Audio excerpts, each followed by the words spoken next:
찾아 떠납니다. 펼쳐라 보물지도! 와. 네, 저희가 이렇게 함께한 지 꼬박 반년이 지났습니다. 네, 와. 지긋지긋하시죠? 아, 네. 벌써 반년이라니 시간 네. 빠르네요. 반년이 됐는데 어떠세요? 저는 네. 반년 동안 정말 다양한 분야의 지식들을 배우면서 아는 게 많아지면서 더 궁금하고 모르는 게 많다는 걸 또 새삼 느꼈고요. 네, 이제 서로 정말 너무 익숙하면서 옛날에 처음 봤을 때는 다들 젊었었거든요. 네, 지금 아주 정정합니다. 네. 곳에 또 주름이 하나 늘었죠. 네, 우리 인욱 씨는 좀 뭐가 달라진 것 같아요? 저는 일단 통장이 조금 차오르기 시작했고 조금씩. 보물지도로 인해서. 미세하게 네. 차오르기 시작했고 보물지도 감사합니다. 네, 이게. 또 이제 매주 보다 보니까 좋으면서 조금 싫더라고요. 네. 매주 보니까 좋긴 한데 네. 또 싫기도 하고. 네. 애증이 생겼네요. 약간은 지겹기도 하고. 맞아요. 좋습니다. 뭐 이렇게 지식도 쌓이고요. 통장 잔고도 미미하지만 쌓이고요. 사실 이런 게 시간과 또 노력들이 모이기 때문에 가능하지 않나 생각이 드는데요. 그래서 오늘은 우리나라에 켜켜이 쌓여 있었던 그런 재미난 지난 이야기들을 들어볼까 합니다. 오. 바로 선장님 모셔볼게요. 선장님 나와주세요. 와! 네, 반갑습니다. 네, 오늘 여러분들과 좀 재미있는 보물이 될 만한 역사 이야기를 나눌 최한나입니다.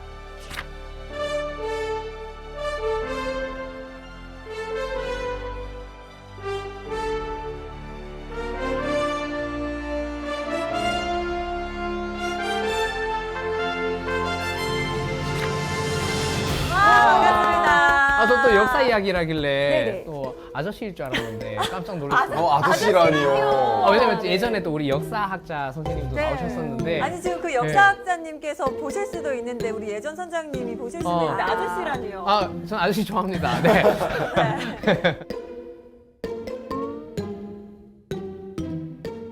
오늘 그럼 역사 이야기 해보는 네. 건가요? 네, 오늘 역사 이야기지만 일상에서 정말 가까운 이야기를 하려고 하는데요. 여러분들 평소에 어디 가서 이제 결제하실 때 어떻게 하시죠? 지갑을 꺼냅니다. 지갑을 꺼내고 아니면 폰으로. 핸드폰을 꺼내죠. 또 요즘에는 뭐 페이를 한다던가 네. 뭐 신용카드를 많이 사용하긴 하는데요. 그래서 사실 지폐를 사용할 그럴 좀 기회가 많이 줄어들었어요. 네. 하지만 그래도 여전히 뭐 부조금을 낸다던가 아니면 여전히 세뱃돈 또 용돈은 또 현금으로 주는 맛이잖아요. 또 맞아요. 그렇기 때문에 지폐는 우리랑 아주 밀접하게 연관이 되어 있습니다. 오늘은 화폐 속에 숨어 있는 역사 이야기입니다. 와! 돈 이야기면 또 집중. 그치, 정말.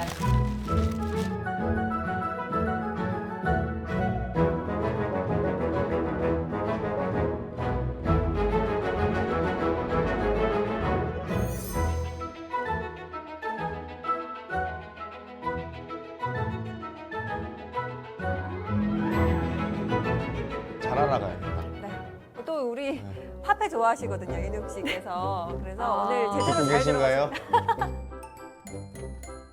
자, 일단은 여러분들 오늘 지폐 얘기를 할 거기 때문에 제가 돈을 준비했어요. 어디요? 어디요? 돈이 있습니다. 어디요? 네. 여기 돈이 여기다. 네, 여기 돈이 준비되어 있습니다. 네, 꼭 조금 놓고 이따가. 가셔야 돼요. 네. 자, 일단 앞에 보세요. 여기 그만 보고 앞에 보세요. 네. 못 되겠네요.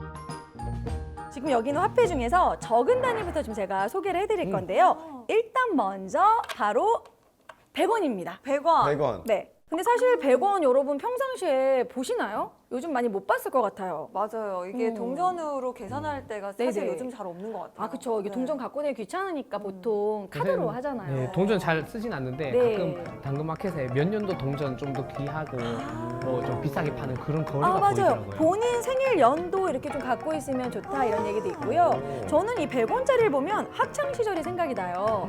혹시 뭐 이렇게 판치기 막 이런 거. 판치기. 판치기 열심히 했었습니다. 네. 네. 그러니까 어렸을 땐 동전으로 많이 놀았잖아요. 이게 동전 앞면 뭐 이런 식으로 한다던가 아니면은 오락실에 간다던가 뭐 이 100원 가지고 문방구에서 살 게 있었습니다.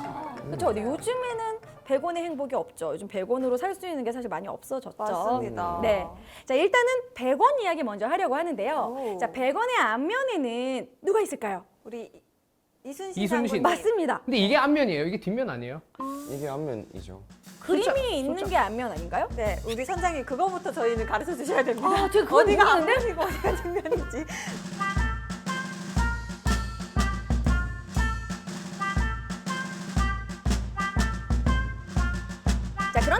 100원짜리를 보면은요, 이순신 장군인데 조금 의문이 들지 않습니까, 여러분? 약간 장군님스럽지는 않은. 그쵸. 저도 어렸을 때 보면서 아니 왜 이순신 장군인데 영의정 우의정 같은 맞아요. 느낌 뭐지? 뭔가 무신이 문신 아니고 같아요, 문신처럼. 문신 느낌, 네. 그렇죠. 자, 그래서 실제로 이 지금 이순신 장군의 표준 영정에 논란이 있습니다. 아하. 네, 첫 번째는 말씀하신 것처럼 무신보다는 문신의 이미지가 많다라는 그런 내용이 있고요. 두 번째는 이 복장이 19세기 복장이래요. 아. 그러니까 왜냐하면 임진왜란이 혹시 몇 년도인지 아시나요? 1592년. 야. 오, 역시 선생님 오. 이러고 있을 때가 아니다. 1592. 1592. 예, 맞아요. 자, 그렇기 때문에 그때는 16세기잖아요. 그래서 16세기의 의상이 아니라 19세기의 의상이라고 합니다. 아. 자, 그리고 세 번째 논란은 이 그림을 그린 화백이 친일 인명사전에 이름이 올라가 있다는 논란이 있어요. 그러니까 이제 그 화백의 친일 행각에 대해서는 아직까지는 이야기가 많습니다. 하지만 어느 정도 논란이 있다라는 부분에서 좀 교체돼야 되지 않느냐라는 이야기가 있었어요. 자, 그래서 이제 한국은행에서 만약에 이 문체부 측에서 표준 영정을 바꾼다면 자신들도 이 도안을 바꿀 의지가 있다. 그렇게 얘기를 했습니다. 아, 근데 표준 이순신 장군님의 표준 영정이 따로 정해져 있어요? 그렇습니다. 네. 이게 이제 문체부에서 이제 표준 영정 이렇게 딱 정해놓으면 그것을 도안을 한국은행에다 보내고 그걸로 찍어내는 것이죠. 자, 표준 영정을 보시고 어떤 느낌이 드세요? 일단 되게 약간 좀 온화한 느낌이 좀. 그렇죠. 인자한 느낌이죠. 네. 그리고 저는 복장이 좀 아쉬워요. 그러니까 그러니까 이순신 장군의 그런 이 무관으로서의 그런 복장 있잖아요. 막 칼을 차고. 왜냐면 이순신 네. 동상이라고 하면 항상 맞아요. 뭔가 무기를 가지고 있는 느낌인데 완전 다른 느낌이시네요. 뭔가 이렇게 회의를 할 것 같고 그런 영의정, 우의정, 좌의정 같은 그러한 느낌이 들어서 조금 다소 아쉽다라는 느낌이 듭니다. 자, 그렇다면 왜 표준 영정이 이런 식으로 묘사가 됐을까요? 이유가 있습니다. 네, 바로 유성룡이 쓴 징비록이라는 기록이 있는데요. 네. 우리 권 선생님이 한번 읽어주시겠어요? 말과 웃음이 적고 얼굴은 단아하며 마치 수양하며 근신하는 선비와 같았다. 그러니까 유성룡이 봤을 때 이순신 장군이 좀 선비와 같은 느낌이 있었다는 그 기록을 바탕으로 그린 것이기 때문에 선비처럼 그린 거죠. 아, 이게 상상으로 그리는 거예요? 네, 이제 남아있는 그림이 이제 그렇게 정확하게 있지가 않기 때문에 아. 이제 그런 기록에 의거해서 그리다 보니까 좀 문신의 느낌으로 그렸어요. 자, 그런데 사실 이순신 장군에 대한 기록은 이것뿐만이 아닙니다. 좀 무인에 가까운 기록도 있습니다. 오. 자, 다음 기록 보여드릴게요. 이순신 장군의 동기였던 바로 고상안의 태촌집에 살펴보면 이렇게 기록이 되어 있습니다. 여인 얼굴이어서 덕스러운 얼굴이 아니었다. 입술도 뒤집혀 복스럽지 않았다. 그렇죠? 서운하다. 이게 이제 이거 동기 맞아요. 서운하다. 사이 안 좋은 것 같아요. 친구라서. 근데 원래 친구는 친구라서 제일 아무 말 안 사실적으로 맞아요. 표현해요. 진짜 친한 친구였는가 보다. 많이 친한가 보네요. 많이 친하다. 그런데 복스러운 느낌보다도 약간 거친 느낌이었던 오. 식으로 표현하고 있어요. 거기다가 이 부분은 많이 알려지지 않은 부분인데요. 그 이순신 장군과 관련된 기록 중에서 조선 후기 문신인 윤휴는 마침 윤휴의 서모가, 그러니까 이제 친어머니가 아닌 거죠. 이 서모가 이순신의 딸이었다고 합니다. 이 서모의 주변 사람들이 이순신 장군의 뭐 이런 관련된 신복, 뭐 집안의 집사 그런 관련된 사람들이 많았던 거예요. 그래서 윤휴가 그 관련자들을 인터뷰를 해서 기록에 남겨놨습니다. 백호전서에 이렇게 기록되어 있거든요. 이순신은 키가 컸고 용기가 뛰어났다. 수염은 붉은색이었고 담력과 용기가 있는 사람이었다. 어떻게 보면 우리가 상상하는 이순신 장군과 가장 가깝지 않나 싶어요. 그러니까요. 이 붉은 수염은 사실 무장을 상징하는 것이잖아요. 혹시 붉은 수염 들어보신 분 있나요? 적토마, 붉은 수염. 붉은 악마. 아, 붉은 악마. 네. 관우가 붉은 수염이었다고 하잖아요. 탈색을 했는 거예요? 관우. 네. 탈색까지는 아니고. 아, 그 정도는 아니고 이 붉은 수염은 예로부터 좀 이렇게 무장의 상징적인 의미였던 것 같아요. 아마도 진짜 수염이 붉었다기보다는 이제 피를 피? 하도 많이 묻히다 보니까 전장에서 하도 이제 피를 많이 묻히다 보니까 약간 호전적인 용맹한 이미지를. 호전적인 이미지 아마 그렇게 표현한 것 같습니다. 자, 윤휴는 이런 식으로 이순신 장군의 외모를요 팔척 장신으로 팔도 길고 호랑이의 얼굴을 하고 있었다고 표현을 했습니다. 근데 진짜 쭉 들어보니까 그런 네. 거에 비해서 너무 아까 설명에도 있었지만 온화하고 단아하고 네. 그런 느낌으로 그려져 있는 듯한 느낌이긴 하네요. 이 사실 이 역사라는 건 사실 시대를 반영해서 재해석할 수 있잖아요. 그러니까 우리의 바람대로 조금 호방한 느낌으로 그려도 어떨까 또 그런 생각이 들죠. 자, 그렇다면 여러분들 지금 머릿속에서 이순신 장군의 좀 얼굴이 그려질 텐데요. 네. 이제 확실하게 유추해 보기 위해서 관련된 그림 2점을 보여드리도록 하겠습니다. 오. 궁금해요. 화나 있는 것 같은데요. 이게 이순신 장군님이라고요? 네, 관련된 그림입니다. 이 그림은 동아대학교 석당박물관에 소장된 이순신 장군의 초상화인데요. 그러니까 이순신 장군이 이제 거느렸던 승병이 그린 것으로 알려져 있습니다. 야, 되게 싫어했나 보다. 아니면 되게 무섭다. 아니 근데 두려워해요. 남자다움이 느껴지는데요. 약간 근데 눈빛이나 눈썹이 그때 너무- 그림체가 사실 민화적인 그림체고 우리가 알고 있는 달마도 그런 느낌이잖아요. 약간 그런 느낌이에요. 그때 네. 그림체의 느낌이에요. 그러니까 이 초상화가 이제 조선 중기에 그려졌다가 이제 낡아가지고 한 번 더 베껴 그려서 조선 후기에 그린 그림이 지금 남아 있는 것입니다. 그래서 이 초상화는 이순신 장군과 관련된 그런 초상화 중에서 남아 있는 것 중에는 가장 오래된 작품이에요. 오. 가장 오래된 작품이라면 네. 이순신 장군님 살아계실 때 가장 가깝게 그린 그쵸? 그림이겠네요. 그렇죠. 그래서 조선 후기에 그 그림이 남겨져 있는데 일단 이제 매서운 눈빛이 인상 깊죠. 네. 자, 그리고 그림이 하나 더 있습니다. 근데 지금 쭉 본 이순신 장군님의 모습이 다 네. 동일 인물이라고 하기에는 다 다른 사람 같아요. 조금씩 네. 다르죠. 자, 이번 그림은 영국 화가 엘리자베스 키스가 그린 이순신 장군의 그림입니다. 외국 사람이 그린 거예요. 자, 이 엘리자베스 키스는 1919년 3.1운동 직후에 우리나라에 들어왔다고 하는데 그때 당시에 이제 우리나라에 있었던 이순신 장군의 그런 그림을 보고 베꼈다고 합니다. 그런데 이 그림에서 놀라운 점은 그림의 뒷배경에 지금 수군이 훈련하는 그림이 있어요. 네. 근데 이 수군이 훈련하는 수군 훈련도는 남아있는 그림이 많지가 않다고 합니다.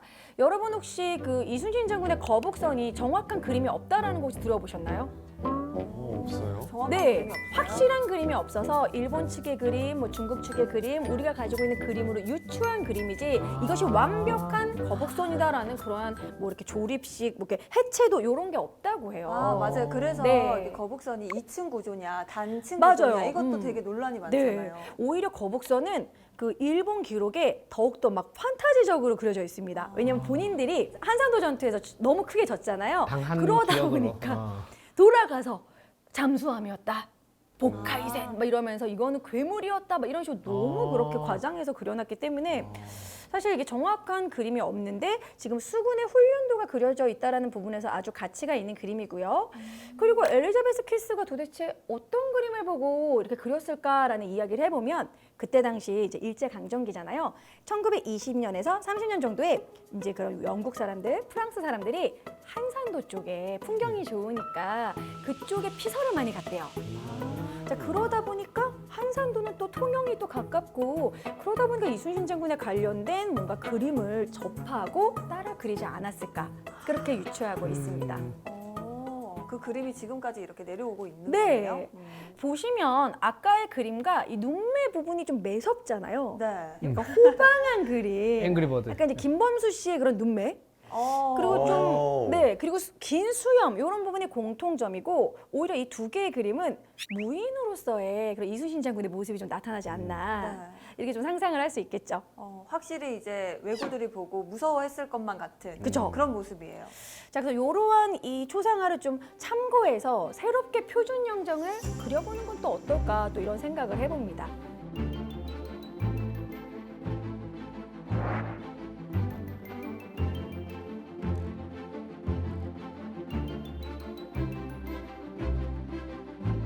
네, 그럼 이번에는 두 번째 또 적은 화폐로 이번엔 1,000원짜리 얘기해 보도록 할까요? 오. 주세요. 네. 우리 이황 선생님. 네, 1,000원짜리는 제가 개인적으로 좀 좋아하는 화폐예요. 이 안에 들어간 내용이 되게 좀 감동적인 내용이 많아서 좋아하는 화폐입니다. 진짜군. 자, 일단은 1,000원짜리에 이황 선생님 좀 얼굴을 보시겠어요? 누구를 닮은 것 같아요, 여러분? 소지섭. 씨요. 아, 많이 유명하죠. 네. 거의 뭐 흡사하다. 네. 그리고 확실히 좀 학자적인 느낌이 나죠. 맞아요. 근데 여러분들 되게 건강해 보이나요? 좀 병약해 보이나요? 아, 약간 좀 많이 3일쯤 밤을 지쳐있는 얼굴. 새신 잠을 것 못 같아요. 자는 거. 아, 그쵸. 보물지도 한 4개 놓고 하시는 모습이십니다. 실제로 이 이황의 초상화에서 볼 수 있듯이 이황은 아주 힘든 삶을 살았다고 합니다. 실제로 이황은요, 태어나자마자 생후 7개월에 아버지를 잃게 됩니다. 아이고. 그래서 집안이 좀 어려웠다고 해요. 그래서 되게 어렵게 공부를 했다고 합니다. 그래서 이황은 동네 이제 노인에게 6살 때 천자문을 배우고 그리고 나서 이제 12살에 작은 아버지를 통해서 그 다음에 논어를 배웠다고 해요. 근데 논어도 어렵거든요. 홈스쿨링으로. 그렇죠. 홈스쿨링으로 이제 공부를 네. 했죠. 그뿐만이 아니라 19살에 성리학의 그런 이론을 집대성한 성리대전을 배우면서 이제 성리학에 대해서 이제 어느 정도 파악을 했다고 합니다. 역시 성리학의 아버지. 맞아요. 독학을 주로 했다라는 거예요.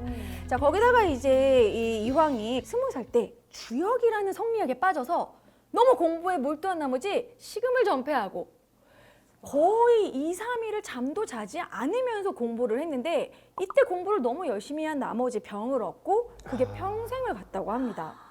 근데 여러분 좀 공감이 가시나요? 아니요. 혹시 공부하면서 식음을 전폐하신 적 있나요? 아유, 밥은 먹어야지. 저는 밥을 먹느라 공부를 전폐한 적은 있지만 반대로 한 적은 한 번도 없는 것 같습니다. 자, 이렇게 이황은 정말 이렇게 식음을 전폐하고 너무 열심히 공부하다 보니까 이러한 유약한 삶, 병약한 삶의 모습이 얼굴에서 나타납니다. 그래서 학자적인 면모를 볼 수가 있죠. 그래서 이제 이황은 사실 그런 막 문과에 급제하고 이런 막 과거 시험을 보고 그런 식의 욕심이 없었어요. 그래서 벼슬의 욕심이 없어서 어머니가 네. 과거 시험 좀 봐라. 너가 이 정도 공부하는데 과거 시험을 한번 응시해라. 네. 근데 사실 몇 번에 붙었을까요? 아니 이 정도면은 그냥 바로 한 번만에 장원급제 했을 것 네. 같은데요? 왠지 한 번에 붙었을 것 같죠? 네. 오케이, 삼수. 삼수 맞습니다. 저도 교사 삼수요. 그러니까 이제 공부를 하더라도 이제 학자적인 면모가 너무 크니까 이제 공부가 사실 과거 시험에 나올 만한 공부가 있잖아요. 그렇죠. 그런 쪽으로 공부하지 않은 거예요. 평상시대로만 공부하고 그냥 시험 보러 간 거예요. 아 입시 위주로 공부한 게 아, 아니라 그렇죠. 그냥 정말 학문을 공부했군요. 정말 공부가 좋은 사람. 네, 아. 맞아요. 자, 그래가지고 3번 만에 붙었고 34살에 붙게 됩니다. 좀 늦은 나이에. 네, 늦은 붙으신 나이에 거네요. 과거 시험에 붙었어요. 자, 이황이 처음에 이제 관직을 얻은 게 중종 때입니다. 중종 중종 때. 때. 중종 때 네. 승문원의 권지부정자라는 그러한 관직이었는데요. 이게 정자, 그러니까 이제 뭔가 문서를 교정하는 일을 하는 거죠. 이황 성격이 딱 맞았어요. 네. 자, 그런데 이황은 조금 이제 관직 일을 하다가 아, 역시 나랑 안 맞아. 그러면서 사직서를 냅니다. 오. 그러면 또 왕이 그거를 거절해요. 반려를 했습니다. 그렇죠, 반려하죠. 사직서를 내고 반려하고 이런 식으로 해서 결국 실록에 남겨져 있는 이황이 사직서를 낸 횟수가 몇 개 정도 될까요? 힌트는 10에서 100까지. 네, 10번 그렇죠? 넘는다고요? 일단 네. 10번이 넘는 것도 놀랍고. 네, 맞습니다. 야, 근데 10번을 그만두겠다고 했는데 잡는 거잖아요. 네네. 아, 근데 그렇게 잡는데 계속 10번 이상 낸 거면 괘씸할 것 같은데. 네, 그 정도 되면 진심하기 싫은 거죠. 네. 한 40번? 업입니다. 오. 70인. 맞습니다.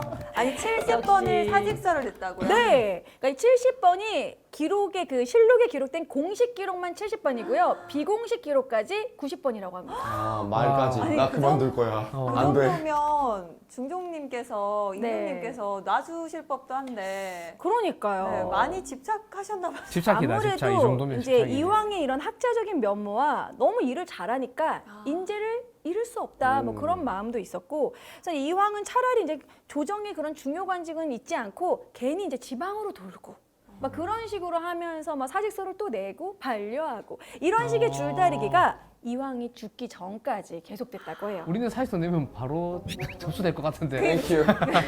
잘 가. 절대 꺼내지 않죠. 절대 꺼내지 않죠.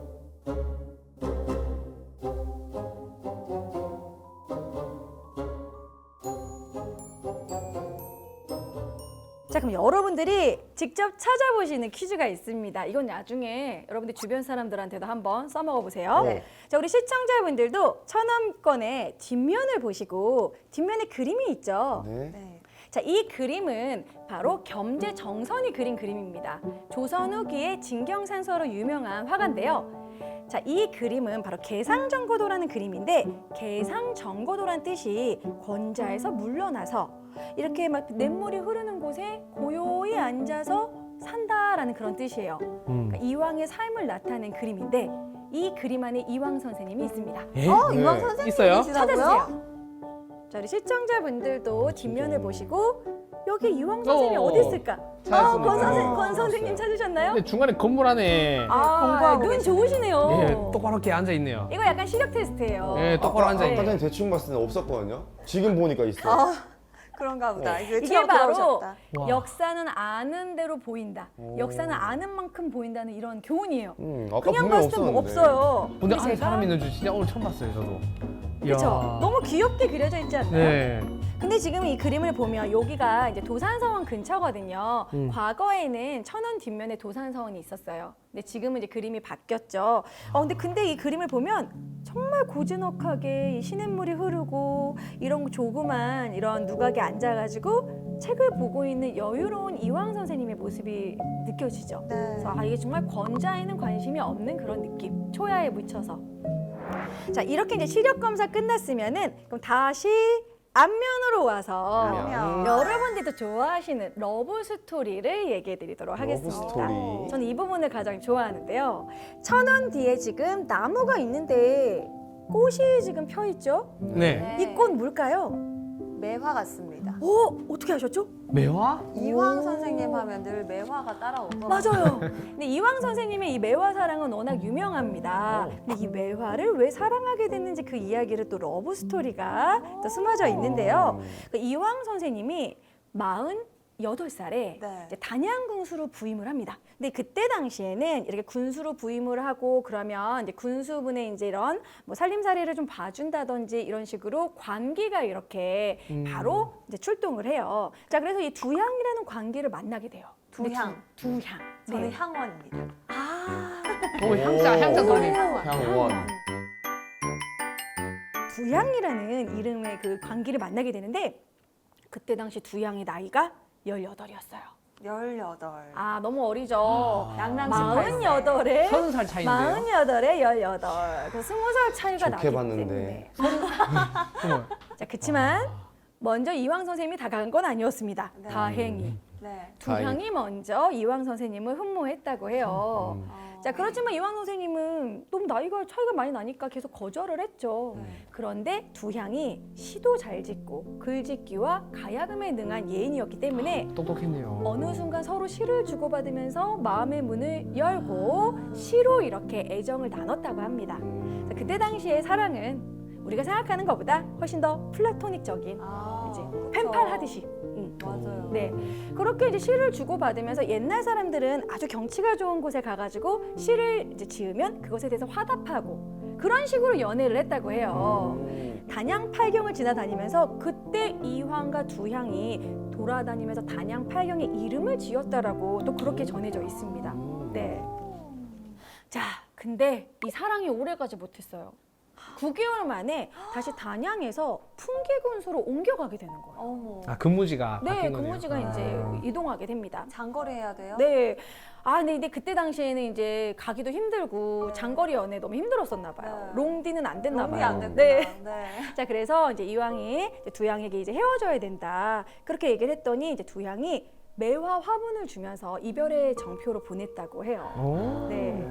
그리고 나서 이황 선생님이 떠나고 나서는 두향은 관기를 그만뒀다고 합니다. 그만두고 이황 선생님을 마음에 품고 평생을 살겠다. 이듬해 봄에 이 강선대가 내려다보이는 기슭에다가 작은 초막을 짓고 평생 혼자 살았다고 해요. 그게 지금으로는 어느 지역 쪽인가요? 단양 지방. 단양에. 네, 그래서 단양에 가면은 뭐 이황과 두향의 사랑 뭐 이런 게 공원도 막 있고요. 그렇게 좀 되어 있어요. 그런데 여기서 끝이 아닙니다. 이황 선생님도 두향을 그리워했다라는 게 좀 남아 있는데요. 이황 선생님의 유언 혹시 아시나요? 내 죽음을. 아니군요. 두향에게 알리지 마라. 네. 살아생전에 이 매화 화분을 애지중지 키우고 있었거든요. 그래서 죽기 전 유언이 매화 꽃에 물을 줘라. 매화를 챙겨라. 예, 그러니까 나는 죽지만 저 화분은 꼭 살게 해라. 두양에 대한 그 마음이 네. 유언으로 좀 남겨져 있는 것 같아서 좀 그 부분에 좀 감동을 받았어요.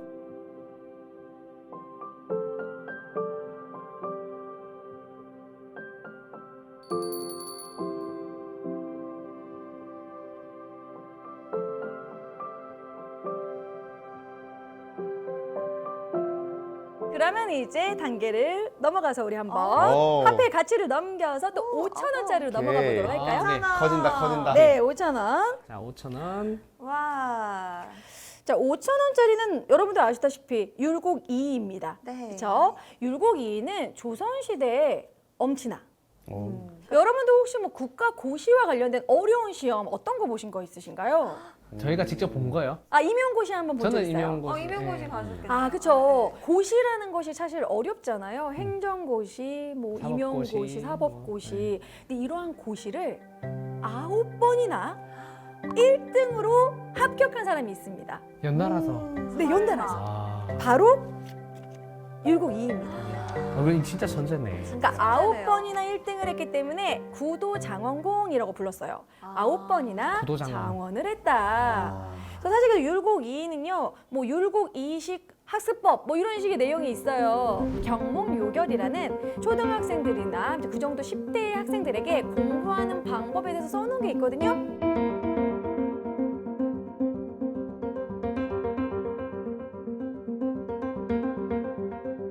근데 그거 제가 가끔씩 공무원 학생들한테 알려줘요. 오. 내용이 너무 많이 뼈를 때립니다.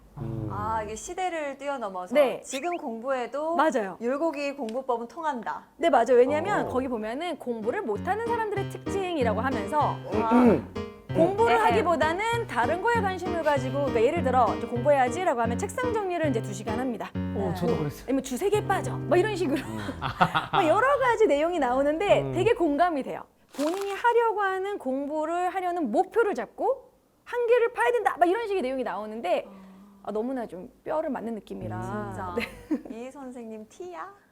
진짜 티. 완전 티네요. 네.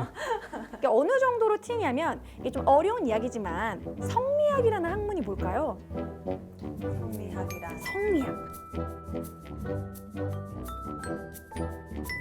인간의 본성을 이해하는 학문이에요. 그런데 인간의 본성이 이와 기로 나눈다. 이기론. 네, 이기론. 이론, 그쵸? 이론. 맞아요. 이는 불변의 것, 보편적인 것이고 기는 그때그때 변하는 특수한 것이에요. 근데 이를 중요시한 건 이황이지만 이황. 이는 기를 중요시했습니다. 기의 특수성, 그러니까 그때그때 현실에 맞춘 개혁을 중요시한 거죠. 그래서 개혁, 현실적인 인물이 바로 이라는 거죠. 자, 그래서 이는 천재기 때문에 그럼 이의 그럼 태몽에 대해서 좀 얘기를 하려고 하는데 우리 여러분 각자 혹시 태몽 있으신가요? 있죠. 제 태몽은 그거였습니다. 이제 부모님이, 어머님이 물을 건너려고 하는데 네. 하천이 이제 막 불어가지고 건널 수가 없는 거예요. 네네. 어떡하지 하는데 수백 마리 반짝이는 비닐의 물고기들이 네네. 물 위로 쫙 떠오르더니 네네. 다리를 만들어 주더래요. 근데 그게 너무 좋은데, 햇볕에 태몽? 반사해서 네. 눈이 너무 부셔서 바라보지를 못하겠다. 그게 태몽이었어요. 은빛 물고기가 다리를 만들어줬다. 네. 거의 영웅 무슨 탄생 태몽인데요? 그 태몽 값을 지금 못하고 있지 않나 이런 생각이 들긴 아, 하지만 외모가 네, 네, 아름다우십니다. 반짝반짝. 네, 하고 반짝반짝. 있습니다. 그럼 이의 태몽은 뭔지 말씀드리도록 할게요. 궁금해요. 네, 이의 태몽과 관련된 지역이 바로 이가 태어난 곳 저기 오죽헌의 몽룡실입니다. 몽룡실. 이몽룡실. 네, 그럼 몽룡실이니까 이의 태몽에는 어떤 동물이 나왔을까요? 룡. 용. 용. 아, 맞아요. 태몽의 몽, 용의 용. 근데 그냥 용도 아니고 검은 용이 금빛 목걸이, 금목걸이를 차고 동해바다에서 싹 뛰어올라서 흑염룡. 신사임당의 이불 속으로 이제 치마 속으로 들어왔다고 해요. 그 이제 완전한 용꿈. 근데 그냥 용도 아니고 검은 용. 그리고 또 이는 블랙하고 좀 관련이 많나 봐요. 이 오죽헌이라는 것이 까마귀의 오자거든요. 이 검은 오죽헌. 대나무. 맞아요. 근데 이 대나무가 검은 대나무가 뾰족뾰족 나서 이것이 이제 그때 당시에 그냥 대나무보다 검은 대나무는 신성한 대나무였다고 해요. 그래서 오죽헌이라고 합니다. 오죽헌. 이의가 이렇게 똑똑할 수 있었던 건 신사임당과 또 관련이 있죠. 자, 그래서 역시나 5,000원 화폐에는 신사임당의 그림이 있습니다. 어디에 있을까요? 5,000원 화폐에 신사임당이 있어요? 이거 초충도 아니에요? 아, 맞아요. 뒷면에 있습니다. 앞면에는 이 몽룡실이 있고 뒤에 오죽헌을 상징하는 대나무가 5,000원 뒤에 있고요. 네. 뒷면으로 가면 그리고 지금 말씀하신 것처럼 초충도가 있습니다. 이 초충도는 사실 원래 8폭의 화폭에 담은 그림인데요. 그 초충도의 8폭 중에서 수박과 여치, 그리고 옆에는 맨데라미와 개구리입니다. 저는 그거 들었어요. 초충도 너무 잘 그려서 닭이 쪼아 먹을. 맞아. 아, 맞아요. 네. 나비가 앉았다 이런 그림이 있죠. 네. 자, 근데 여러분 마지막은 이의 반전 매력에 대해서 얘기하고 끝내려고 합니다. 이의가 이제 엄청 T라고 했잖아요. 그런데 이런 엄친하였던 완벽주의자 이의에게도 질풍노도의 시기 있었습니다. 갑자기 친근감이 드네요. 여러분 혹시 가출 경험 있으신가요? 가출요? 네네. 가출은 저는 한번 해보셨어요? 네, 그 어느 정도? 아버지가 호통을 치셔가지고 한다고 문을 쾅 닫고 그 옥상으로 가가지고 네네. 옥상에서 한 3시간 정도 쪼그려 앉아 있었거든요. 3시간 가출. 왜냐면 위에 나가 있으면 이제 내 찾으러 막 돌아다니실 줄 알았는데 아무도 안 나오시는 거예요. 그래서 밑에 동향을 보다가 다시 쪼그리처럼 들어갔죠. 지금. 3시간 만에 짧은 가출. 뭐 그럴 때 있죠. 자, 근데 이도 가출을 한 경험이 있습니다. 신사임당 품을 떠나서요. 아, 그쵸. 네. 그러니까 이도 질풍노도의 시기가 있었던 거죠. 이가 1554년 19일 때 신사임당이 죽고 가출을 한 적이 있어요. 그 이유는 왜 그런 거냐면 신사임당이 죽기 전에도 유언으로 남편 이원수에게 절대 재혼하지 말아라. 첩을 들이지 말아라. 아이들 보기 부끄럽다. 이것만 약속해라 라고 했는데 신사임당 죽자마자 바로 첩을 들인 거예요. 야. 좀 열받죠. 이원수 같은 남편이었죠. 자, 그래가지고 율곡이가 화가 나가지고 집을 나갑니다. 그래서 금강산에 가가지고 금강산 절에 승려가 돼요. 와, 정말요? 이때가 몇 살쯤? 19살. 19살 때. 이야. 근데 그때 당시 조선시대에서는 사실 성리학의 국가였고 부모님에게 효도하고 이것이 너무나 당연한 거였잖아요. 불효가 엄청난 죄였고 거기다 두 번째 승려로 활동했다라는 게 사실 이의 평생의 흠집이 됩니다. 그러니까 나중에 이제 반대파에서 또 승려로 활동했었잖아 이런 식으로 계속해서 이제 디스하는 공격을. 하나의 이제 오점으로 남았죠.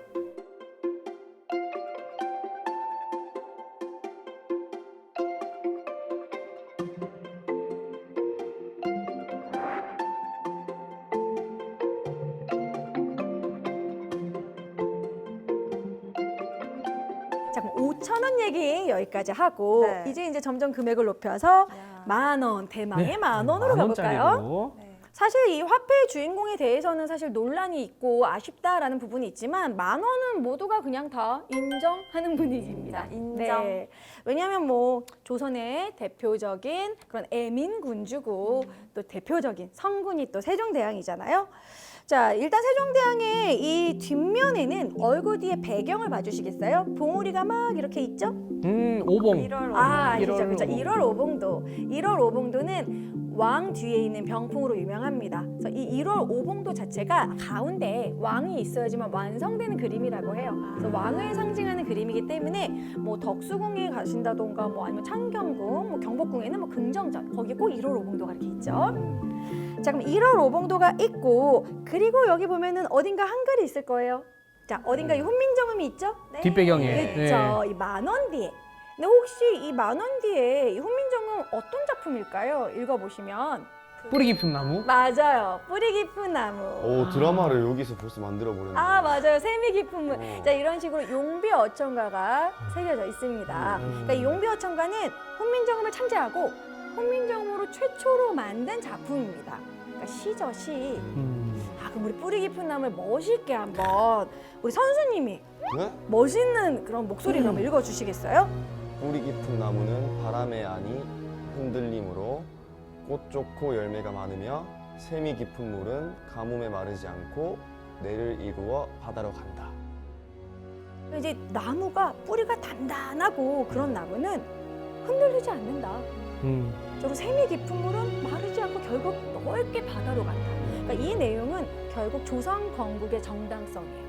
그러니까 이게 조선이 건국될 수밖에 없는 그러한 왕조였고 그렇게 해서 건국이 된 거다. 조선 건국을 찬양하는 그러한 서사입니다. 뒷면으로 가보도록 할게요. 역시 세종대왕 하면은 장영실이 생각이 나고 과학기술의 발전 생각나시죠? 자, 그럼 제일 크게 그려져 있는 이건 뭘까요? 맞아요, 혼천이. 혼천이. 천체 관측을 보는 혼천입니다. 근데 그때 당시 이 조선 사람들에게 이 하늘이라든지 천체 관측이 왜 중요했냐면 농업국가이기 때문에 하늘을 보고 별자리를 보고 계절을 이렇게 좀 셈했다고 해요. 그래서 이 천체 관측이 그렇게 중요했다고 합니다. 그래서 이 천체 관측과 관련된 이 혼천이가 있고 뒤에 혹시 별자리 보이시나요? 별자리군요. 혹시 선생님 아시나요? 건 선생님? 별자리 이름요? 네. 되게 길어요. 그래서 학생들이 너무 이제 막 머리를 쥐어짜고 제가 막 암기하게 하거든요. 잘 모르겠습니다. 천상열차 분야지도. 천상열차 분야지도. 요 그림이 비밀이 있습니다. 비밀이요?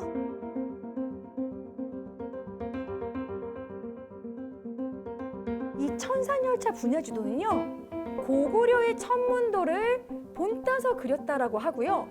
그럼 이 하늘은 고구려의 하늘이라고 합니다. 고구려의 하늘이요? 네. 그래서 이 천상열차 분야지도에 이런 과학적으로 이 별자리가 이렇게 보일 수 있는 세차 운동이라고 이렇게 기록을 하면 대략 약 474년이 나온다고 해요. 자, 여기서 그럼 퀴즈. 474년이면 고구려 무슨 왕일까요? 고구려의 대충 맞춰보세요. 광개토대왕이요. 광개토대왕 가까웠어요. 광개토대왕의 아버지. 광개토대왕의 아들. 아들. 그죠? 장수왕. 네, 장수왕 맞아요. 오. 이야. 장수왕.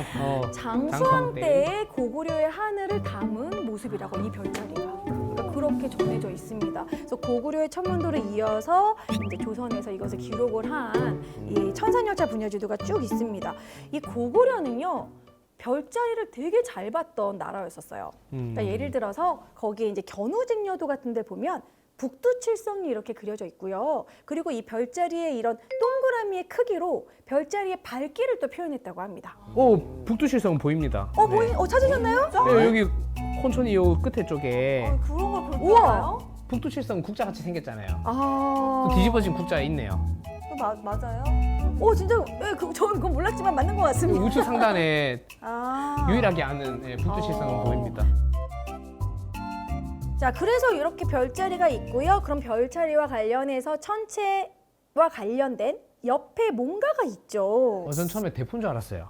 약간 그럴 수 있겠다. 박격포 느낌. 네. 약간 레이저 나올 것 같은 느낌. 이게 약간 사다리도 있어 보이고요. 자, 이것은 보현산 천문대에 있는 과학 천체 망원경입니다. 망원경. 네네. 거기 가봤는데도 이거를 몰라보다니. 네, 근데 모를 수 있어요. 저도 몰랐어요. 자, 이게 이제 정말 이제 국내 최대 규모의 1.8m의 광학 망원경인데요. 이 보현산 천문대 과학 천체 망원경으로 이게 뭐를 발견했냐면 2011년에 거대 질량의 블랙홀이 이 별을 삼키는 과정을 이 망원경으로 목격했다고 합니다. 자, 그래서 이렇게 천상열차 분야지도와 관련해서 최근의 과학기술을 이렇게 좀 넣음으로써 뭔가 이런 세종대왕 때의 이런 천체 과학기술이 지금도 이어진다라는 뭐 그런 의미로 넣은 게 그런 아닌가 싶어요. 네. 저는 진짜 사실 돈을 쓸 줄만 알았지 이렇게 자세히 네. 보고 의미를 알아가는 게 또 너무 재밌네요. 예. 다행이네요.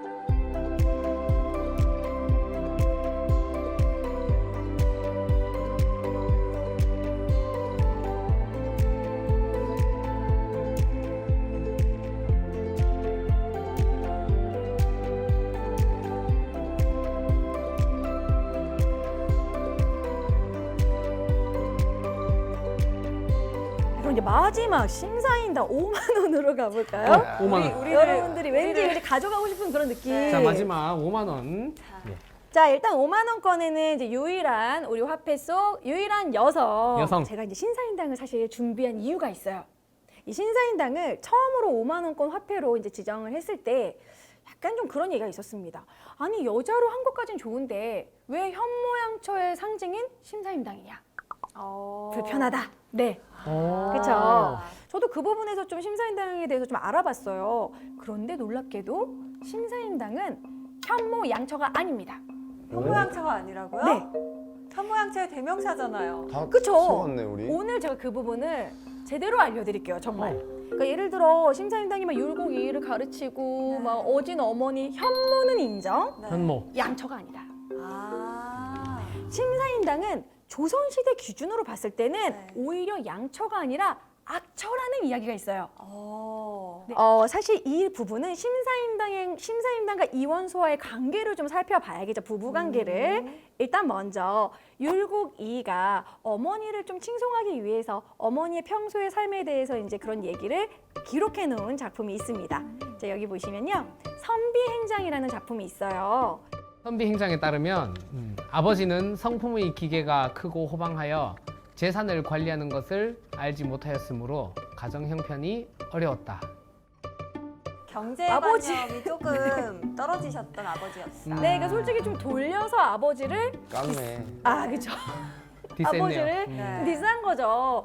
자, 그렇기 때문에 이원수가 아무래도 이렇게 좀 뭔가 좀 야무진 스타일은 아니에요. 그리고 실제로 이원수는 과거 시험에 여러 번 낙방을 합니다. 그래서 이런 얘기도 있어요. 심사임당이 어렸을 때부터 너무나 똑똑하고 심사임당도 정말 어떻게 보면 엄친딸이기 때문에 심사임당의 아버지가 오히려 좀 부족한 사람을 사위로 맞아들였다. 그러니까 이제 차라리 심사임당을 이제 처가살이를 할 수 있도록 그래서 이원수를 이제 남편으로 이제 사위로 맞아들였다. 뭐 이런 얘기도 있습니다. 거기다가 실제로 심사임당과 이원수는 실제로 사이가 좋지 않았다고 해요. 이제 신사임당이 사실 워낙 똑똑하고 완벽한 그런 인물이니까 이원수는 이제 그게 싫은 거죠. 자, 그러다 보니까 이원수는 심지어 바람을 피는데 그 고을에 주막 권 씨와 막 호방하고 술을 잘 마시고 욕도 막 잘하는 그런 호방한 스타일의 권 씨랑 바람을 폈다고 하필 또 해요. 권씨예요. 상반된 근데 심지어 그 권 씨랑 바람을 피는 것에 끝나지 않고 아예 그냥 집을 나와서 살았대요. 두 집 살림을 차렸군요. 그쵸. 아. 그러니까 신사임당은 7명의 이런 자식들을 스스로 혼자서 키운 거예요. 근데 자식을 키우는데 좀 생계가 힘들어져서 심사임당의 그림을 팔아가지고 생계를 유지하고 다 교육시켰다고 합니다. 그럼 어떻게 보면은 심사임당은 양처보다는 어떻게 보면 지금으로 보면 워킹맘 아닌가. 그렇네요. 워킹맘이죠. 그렇죠. 교육에 힘썼던 정말 생활고를 이겼던 워킹맘. 자, 그리고 사실 심사임당과 이원수와의 관계가 또 하나 또 남아져 있어요. 율곡이의 기록 이렇게 남아 있습니다. 어머니는 아버지가 잘못하는 일이 있거나 틀린 말을 하면 즉시 조목조목 반박했다. 아. 심사임당도 T예요. T. 이제 심사임당. 네. 그러니까 이제 율곡이가 T인 거죠. 근데 요즘도 솔직히 여러분 부모님이 이렇게 딱 아버지가 얘기할 때 어머니께서 너무 조목조목 반박하면 집에 어떻게 되나요? 이제 큰 소리 나죠. 화목해요. 언성이 높아지죠. 화목해지나요? 네. 아, 그런가요? 집에 나가시거든요. 그런데 지금 조선시대예요. 조선시대에는 성리학적인 가부장제에 막 오지 그쵸. 지아비가 말하는 것에 토를 달아 그런 상황인데 조목조목 반박을 하니까 이원수도 이제 힘들었을 수도 있죠. 그럴 수 그랬을 수 있겠다. 있겠네요. 두 번째는 조선시대는 또 어떤 사회입니까? 시월드. 시집살이가 당연한 시기였습니다. 네. 조선 후기가 되면 친형제도라고 해서요. 그러니까 이제 여자네 집에서 이제 첫날 밤만 지내고 그 여자는 그냥 그 시댁의 귀신이 되어라. 오지 말아라. 뭐 그런 식이었어요. 출가 외인이 네, 되는 얼마나 좀 맴짓이냐면 추석 때 반복이라는 풍습이 있어요. 이게 뭐냐면 엄마랑 딸이랑 서로 중간에서 만나서 반나절만 3시간 정도만 떡 같은 거 나눠 먹고 얘기 나누고 다시 돌아가네. 해가 지기 전에 돌아가. 면회 시간처럼. 네. 그러니까요. 그 정도로 친정엄마랑 만날 수밖에 없는 아니면 이제 임신을 하고 아이를 낳았을 때 몸조리 할 때만 친정엄마가 한 번 오는 막 그런 식이었는데 그런데 심사임당은 시집살이도 안 했습니다. 심사임당이 사는 곳이 어디였죠? 오죽헌. 오죽헌. 오죽헌은 심사임당의 친정이에요. 그러니까 시집살이도 하지 않았다. 처가살이를 했나요? 그렇죠. 이원수가? 심사임당의 친정에서 살았다라는 거죠. 야, 이쯤 되면 이원수 씨의 마음도 저는 살짝 살짝 이해도 조금 됩니다. 네. 힘들었을 수도 있겠다. 그렇죠. 그러니까 조선시대 기준에서는 네. 확실히 양처는 아니다. 엄마로서 현모까지는 괜찮지만 양처는 아니다라는 거. 그러니까 우리가 이런 부분에 좀 오해를 풀었으면 좋겠어요. 5천 원에다가 이제 5만 원까지 이렇게 꼭 이렇게 이관왕으로 어머니와 아들을 넣었어야 된다 좀 이런 생각을 했는데 또 심사임당에 대해서 좀 많이 공부를 해보니까 좀 매력 있는 인물이다 이런 생각이 듭니다. 그 시절 진취적인 여성 네, 인물. 진취적인 여성 인물로. 신여성이었죠. 그래서 그런 부분에서 좀 인정을 좀 했으면 좋겠다. 자, 그러면 왜 우리는 심사임당을 현모양처로 기억을 하고 있는 걸까요, 과연? 율곡이를 너무나도 잘 키워내서 율곡이와 관련이 있습니다. 바로 율곡이인이 서인인데요. 나중에 서인의 제자급인 송시열이 이 이의를 너무 칭송하는 그런 추앙하는 과정에서 이의의 어머니인 신사임당을 현모양처럼 막 기록을 해놓은 거예요. 자, 그리고 이제 그렇게 기록을 해놓은 기록물이 있고 황당하게도 일제강점기 때 이런 식의 제국주의에 순종하는 여성상, 여성은 현모양처여야 된다라는 식으로 그때 당시 마사나오라는 사람이 그때 당시 양처현모란 말을 처음 썼습니다. 양처현모. 남편에게 순종하고 그리고 좋은 어머니 그런 식으로 막 어필을 하면서 그 상징으로 심사임당을 내걸어요. 근데 우리도 위인이니까 그래 우리도 심사임당처럼 현모양처가 되자. 그래서 결국 일본이 원하는 건 뭐였냐? 태평양 전쟁 이후로 이제 학도 지원병제가 1943년에 이제 이행을 하는데 우리 아이를 자식들을 제국주의에 이렇게 학도병으로 보내는 그런 숭고한 어머니가 되자 막 이런 식으로 현모양처를 계속 어필을 한 거예요. 가스라이팅한 거네요. 이게. 그러니까 일제강점기 때 막 투쟁하는 여성보다는 이런 식의 현모양처가 순종적인 여성상으로 그렇게 계속 어필을 했고 우리도 지금까지 심사임당은 현모양처 그렇게 생각을 하고 있었던 거죠.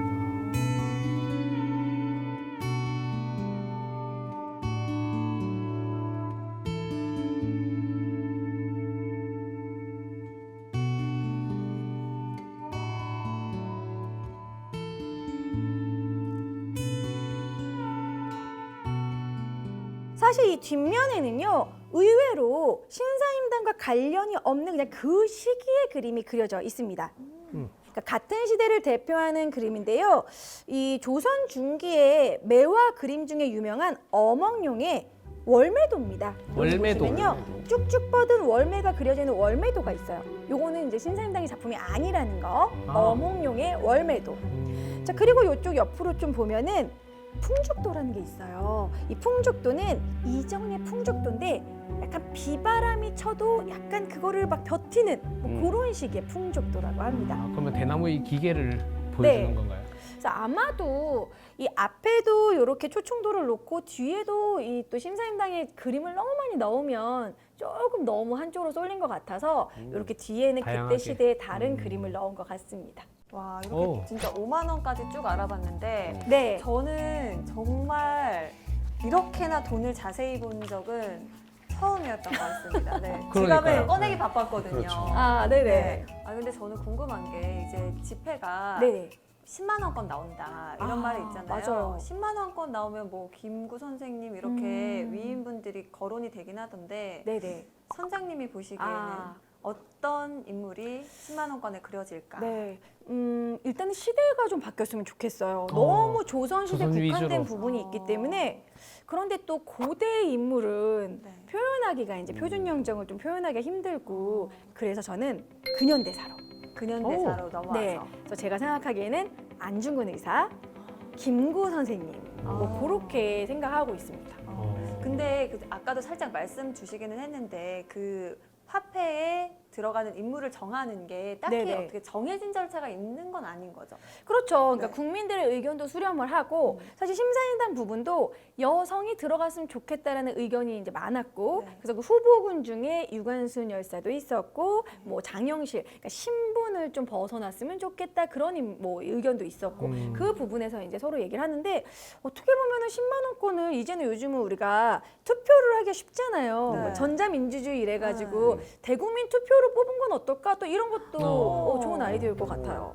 진짜요. 약간 네. 진짜 말씀 주신 것처럼 대국민 투표. 대국민 네. 투표. 10만 원권에 누가 들어갈 것인가? 그쵸, 이렇게 IP 인증해가지고 이렇게 해가지고 조작하지 않게 그렇게 해가지고 대국민 투표를 하는 건 어떨까? 그것도 너무 의미가 있을 것 그것도 같습니다. 좀 흥미로울 것 같아요. 국민이 만드는 10만 원권. 네. 좋네요. 네, 오늘 이렇게 화폐 속 위인들의 이야기 들어봤는데 그렇다면 선장님 오늘의 강의 한마디로 정리해 주신다면요? 제가 오늘 한 이야기가 화폐 속 역사 이야기잖아요. 네. 너무 우리 주변에 있었던 일이잖아요. 그래서 이 역사라는 건 멀리 있는 것이 아니다. 역사는 항상 가까이에 있다.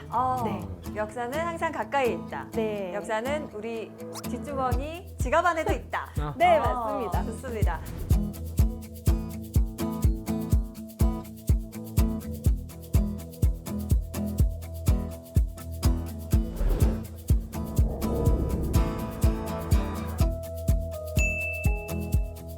오늘 두 분 이렇게 역사 이야기 해봤는데 사실 역사라고 해서 인욱 씨 좀 긴장했잖아요. 그렇죠. 어땠어요? 저는 항상 역사라는 단어만 넣으면 긴장하고 네. 그러거든요. 식은땀을 흘리잖아요. 어려우니까. 오늘은 어땠나요? 그래도 이 돈 얘기랑 같이 해서 그런지 조금 쉽고 또 재밌었고 그렇죠. 이 숨은 거 찾다가 보니까 시간도 금방 가는 것 같고 뭔가 솔깃하죠, 그렇죠? 맞아요. 돈. 저도 사실 여기에 나온 인물들 이야기들을 듣다 보니까 이게 조금 더 한 번 더 보게 되네요. 사실 이제 누가 누군지 이름만 알고 사실 비하인드 스토리는 몰랐는데 이게 하나 두 개 연결되다 보니까 좀 재밌고 아까 사실 가출 이야기 나오면서 다 인간적인 면들이 또 있었구나. 예. 그래서 저도 이제 아이들한테도 이것도 스토리를 좀 더 재밌게 맞아요. 이야기해주고 싶다는 아이들에게 생각을 했습니다. 이제 설날쯤에 화폐 스페셜 이렇게 수업해 주시면 되겠네요. 그래서 제일 먼저 이황을 찾은 학생에게 1,000원 세배도 주고. 네. 네, 이거 예산이 필요하겠네요. 네. 네. 오늘 정말 무심코 지나쳤던 화폐 속의 위인들 재미있는 이야기, 역사 이야기 함께 해봤는데요. 그럼 다음 주에도 어떤 지식항에 떠날지 기대해 주시고요. 외치면서 끝내보도록 하겠습니다. 다음 주에도 찾아라 보물지도!